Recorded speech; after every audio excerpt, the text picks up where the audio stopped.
Hello, everybody. I'm the Shark Daymond John, and today we're talking business.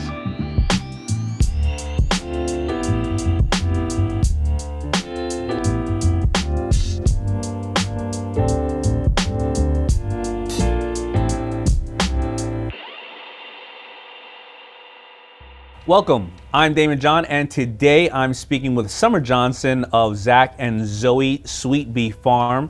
And many of you know, and if you don't know, I love bees. I love to save the bees. So this is a conversation that I am really excited to have.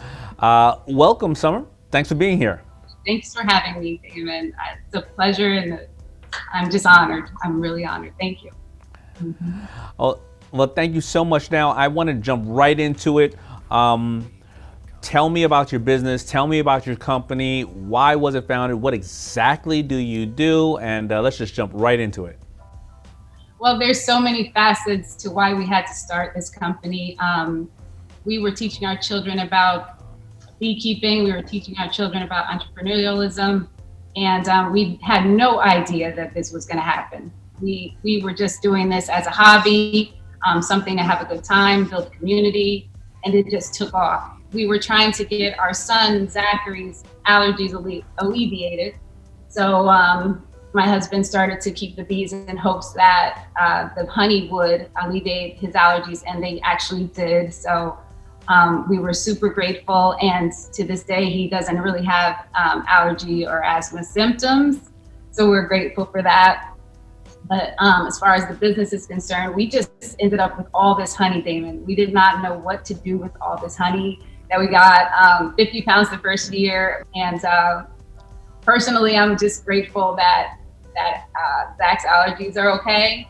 But to be honest, the business has been a lot of fun. It has been a lot of fun. So first of all, thank you for what you're doing. You keep local businesses in, go in business, because a lot of people, I'm going to share with you some information that if a bee touches a flower or a certain kind of fruits 3 or 4 separate times, it has the capacity of growing that fruit, I think, 50% larger. So farmers and beekeepers have had a symbiotic relationship from the beginning of time. But why don't you tell me about some of the challenges you're facing now? I just wanted a small business, and it just blew up. I'm just going to be honest. And like I said, it's not a problem, but I just wanted it to be our little family business. You know what I mean? And I didn't want it to be hard on the bees. I wanted it to be helpful for the bees and helpful for the environment. And so making sure that happens has been a challenge. I'm a stickler for things staying the same as far as quality is concerned for the product. And I didn't want the product to get out of my hands to the point that I didn't know how it tasted every day and things like that. Well, it's always great to say that you have what we call caviar problems, but there's still problems, right? You have to run a business, you have to make sure the customer's happy, but more importantly, what you're saying is extremely important, that you don't want to put too much stress on the bees, because the core of the business is you value these beautiful little creatures that work so hard, and if you take too much honey out of the hive, or do various other things, it can cause stress, and the hives can collapse and various other things. So you're balancing doing the right thing for nature and for these amazing creatures, as well as the business. Summer, I got to tell you, everybody talks about entrepreneurship. I think one of the toughest jobs in the world is being a mother. So how do you do both at the same time, running a family and running a business? Delegate. I just had a 10-month-old, so I have time. Congratulations. Thank you, sir. Yes. Okay, so it's on another level. My husband and I have been trying for years, and in the middle of all this quarantine and business success, a baby. So it was no brainer. We have hired about 20 people. And we are so grateful for our team. They're like a part of the family, and it just couldn't have been better timing. Everyone gets along great. I just had to learn how to let go of the business. It wasn't my baby anymore. I had a new baby, and I had to say, you know what? I trust you guys, and even if I didn't, I just had to let it go, and it's working out fine. It's working out great. That's right. Learn to not major and minor and delegate. Is there any questions that you have for me that maybe I can hopefully give you some insight on? Oh my gosh, of course. I wanted to know if you had trouble going from a small business to blowing up with Fubu and all the things that you started, and how do you transition? I was over providing for my customer locally in New York, and I was managing my business. I was trying to be the best I could be to the 8 or 10 or 20 stores in New York that I took care of. And I had the ability to scale, but if I was now, instead of being in 20 stores, I was in 40 or 60 or 100, Wow. then I would have obviously had to hire more staff. I would have had to put more money at risk.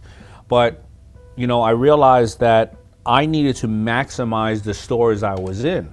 I needed to not have one rack, but have 3 racks. Not sell just t-shirts, but sell screen printed and embroidery and sweatshirts and hoodies and hats, and create more of a section instead of trying to brag that, oh, by the way, I'm in 4 states, or I'm in 10 states, or I'm in X amount of places.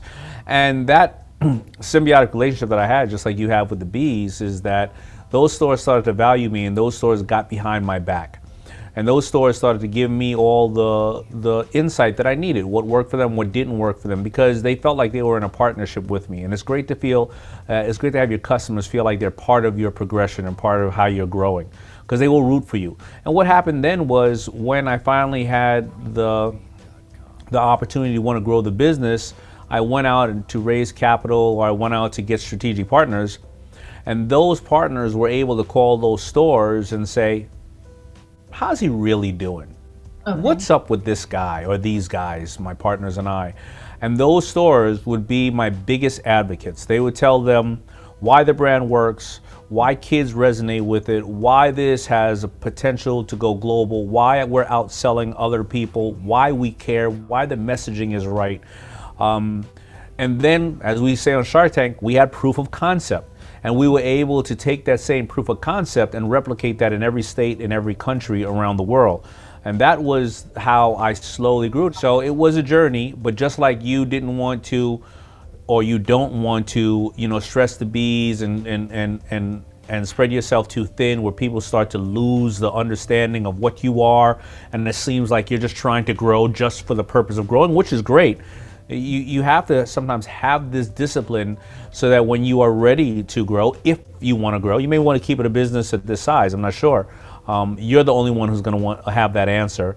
That's amazing. But because my husband's a businessman, he's able to do those things and take it to the next level when I might not even want to. It's taking off. And so, yeah. And I just think there's so much, not that I need to tell you already what you're doing in an amazing way, but I think there's so many examples here of a family working together. I think it is people of color showing, how they can do it, and they can inspire and change the world, as well as, take nature into consideration and educate people. I think it's showing the youth what entrepreneurship is. I would love to hear because I love the fact that Chase put us together to hopefully inspire each other. I know I'm being inspired off of you. What relationship do you have with Chase, and what products do you use? Oh my gosh, Chase has been like a dream come true as far as these accounts are concerned. We didn't know a bank really made a difference. I mean, we just thought you have a bank, you put your money in there, and it's this, or and since we've been at Chase, the attention to a relationship has been the biggest thing for us. We just wanted something where we were able to keep track of everything. Our banker is Michael Verdon, and he is amazing because he'll call us before we have issues of any type with anything going on with the accounts. He opens up more accounts because we decided to put our personal accounts with the business account too, investments, and our financial planners with Chase now, and everything's so clear and concise. We have a mapped out plan for our financial future. They really have our back. I just feel like they have our back, yeah. Thank you so much, Summer. I think that we've all learned so much, everything from the health aspects of raw honey, running a small business, a family-owned business, the value that bees have to this world. And also, of course, how every business is a team sport, and whether it's working with your local vendors or your local bees or your banker, all these things are important for success. So thank you so much for everything you're doing, and I'm really grateful that Chase brought us together, and Chase is highlighting the amazing work that you and your family are doing at Zack and Zoe's Sweet Bee Farm.